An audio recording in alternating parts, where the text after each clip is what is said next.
நிறைய பேர் கேட்டுக்கிட்டதன் காரணமா அளவு சுடிதார் வச்சு எப்படி புதுசா ஒரு துணி தைக்கிறது அப்படின்னு நிறைய பேர் கமெண்ட் பண்ணி கேட்டிருந்தாங்க.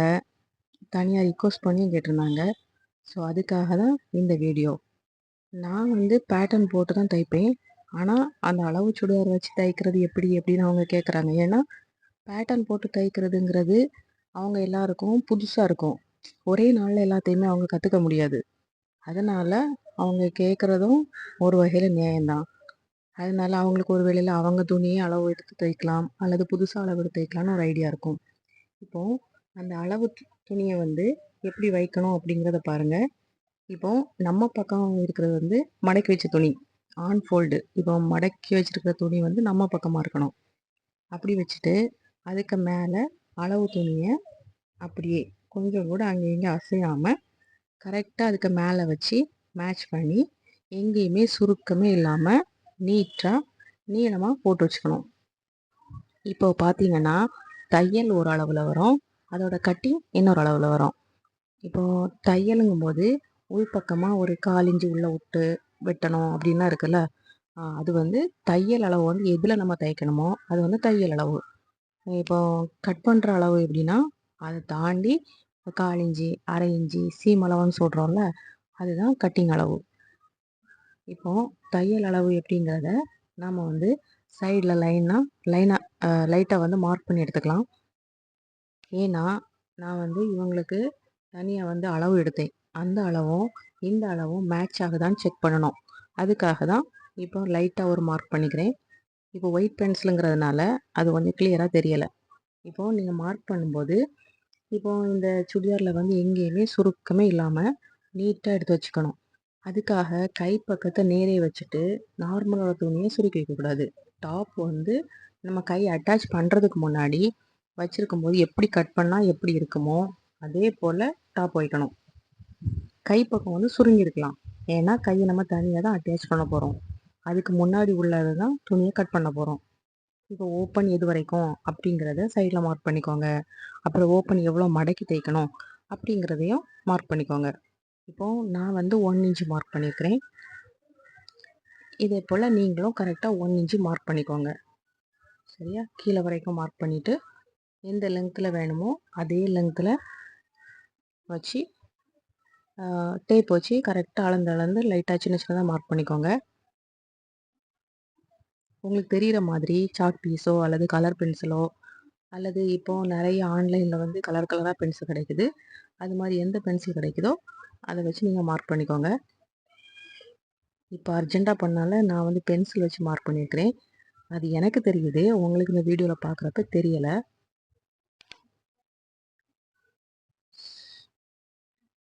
ஸோ இந்த மாதிரி சைடில் வந்து எவ்வளோ சீம் விடணுமோ அதை அவ்வளோத்தையும் மார்க் பண்ணிக்கோங்க. இப்போ கழுத்துக்கு நம்ம ஷேப் வந்து இப்போ கட் பண்ண போகிறதில்ல. ஏன்னா நம்ம கேன்வாஸ் வச்சு கட் பண்ணி தைக்க போகிறோம். ஃப்ரண்ட்டுக்கு கேன்வாஸு, பேக் வந்து கிராஸ் பீஸ் வச்சு தைக்க போகிறோம்.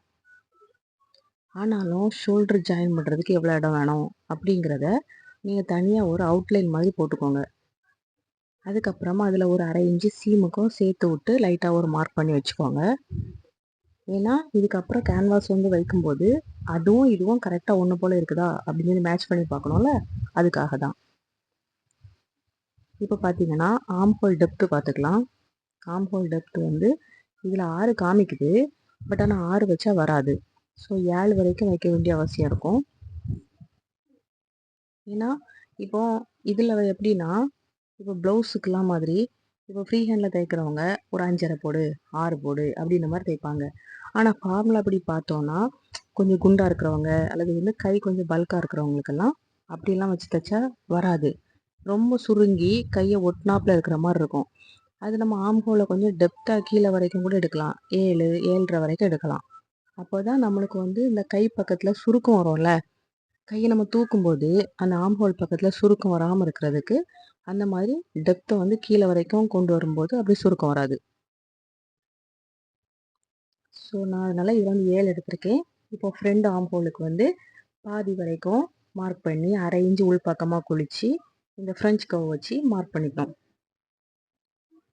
இப்போ பென்சில் வச்சு மார்க் பண்ணால் உங்களுக்கு கிளியராக தெரியலை.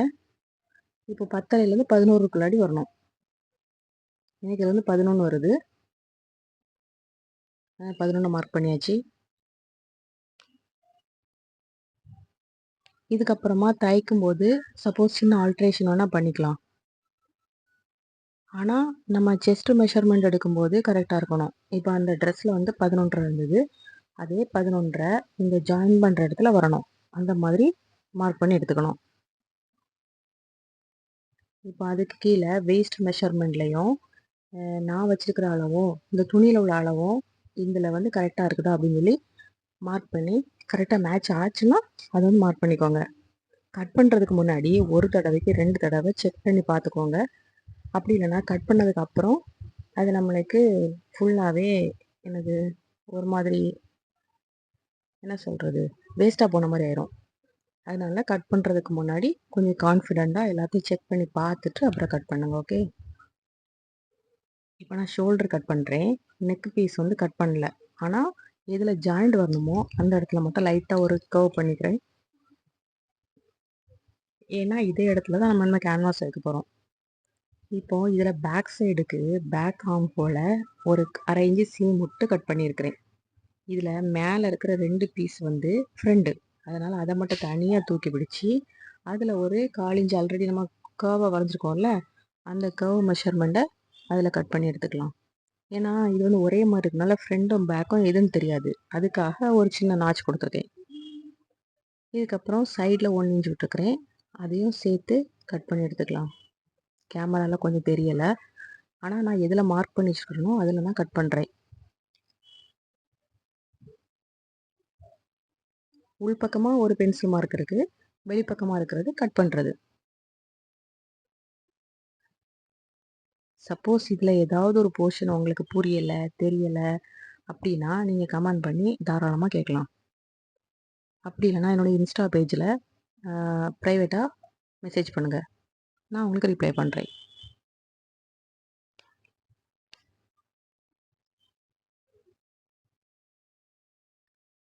ஓகே, கட் பண்ணி எடுத்ததுக்கப்புறமா இதே போல் தான் இருக்கும். இதை நம்ம மடக்கி தனியாக வச்சுக்கலாம்.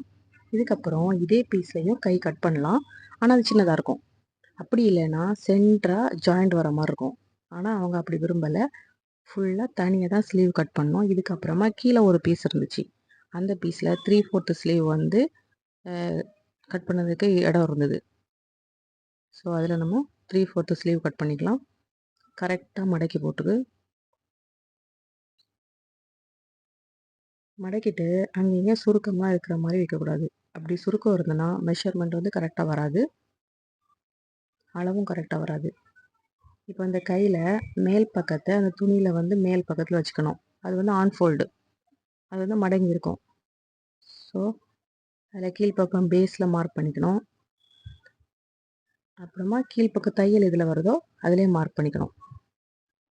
அதே போல் ஷோல்டர் ஜாயிண்ட் வர இடம், துணியை வந்து அங்கே இங்கே பிடிச்சி இழுக்காமல் நம்மளுக்கு மேல் பக்கம் கரெக்டாக இருக்கா அப்படின்னு சொல்லி செக் பண்ணிட்டு தான் கீழ்ப்பக்கத்தை மார்க் பண்ணணும். இல்லைன்னா நம்ம கீழ்ப்பக்கத்தை இழுத்து இழுத்து வைக்கும்போது மேல் பக்கம் கரெக்டாக இருக்காது. ஸோ இதுக்கப்புறமா நான் வந்து அவுட்லைன் தான் வரைஞ்சிருக்கிறேன்.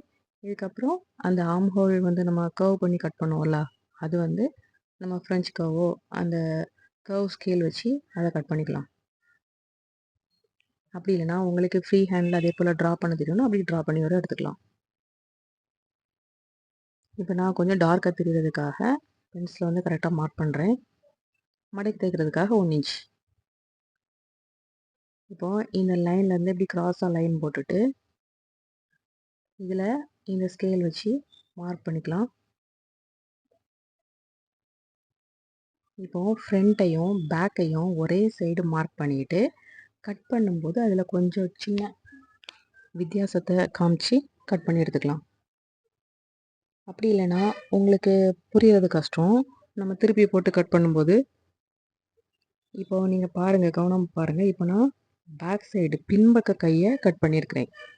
ஏன்னா பின்பக்க கை முன்பக்க கையை கட் பண்ணிட்டோன்னா பின்பக்க கை கட் பண்ண முடியாது. ஏன்னா அது வந்து கொஞ்சம் வெளிப்பக்கமாக இருக்கும். அதனால வெளிப்பக்கமாக உள்ள பின்பக்க கை அளவை கட் பண்ணிக்கலாம். இதுக்கப்புறம் முன்பக்கம் உள்ள கையை எக்ஸ்ட்ரா கட் பண்ணோம். நான் ஆல்ரெடி கட் பண்ணும்போது வீடியோ ஏதோ ஸ்டாப் ஆகிட்டு, அதனால் அந்த பீஸ் தனியாக கட் பண்ணி எடுத்துருக்கேன்ல, அதனால் அதை உங்களுக்கு காமிச்சேன். இதுக்கப்புறம் என்ன பண்ணுறது, கேன்வாஸ் கட் பண்ணிக்கலாமா?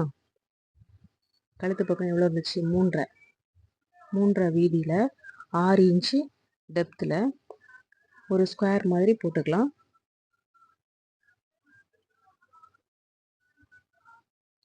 அந்த அளவை போட்டுட்டு இப்போ நம்ம அதுக்கு உள்பக்கமாக என்ன டிசைன் வேணாலும் ட்ரா பண்ணிக்கலாம். நான் இதில் ஸ்வீட் ஆர்ட் நெக் வச்சுருக்கிறேன். லைட்டாக தான் ஒரு பெண்டிங் வரும், ரொம்ப ஸ்கேலப்பாகவும் வராது. இப்போ நம்மக்கிட்ட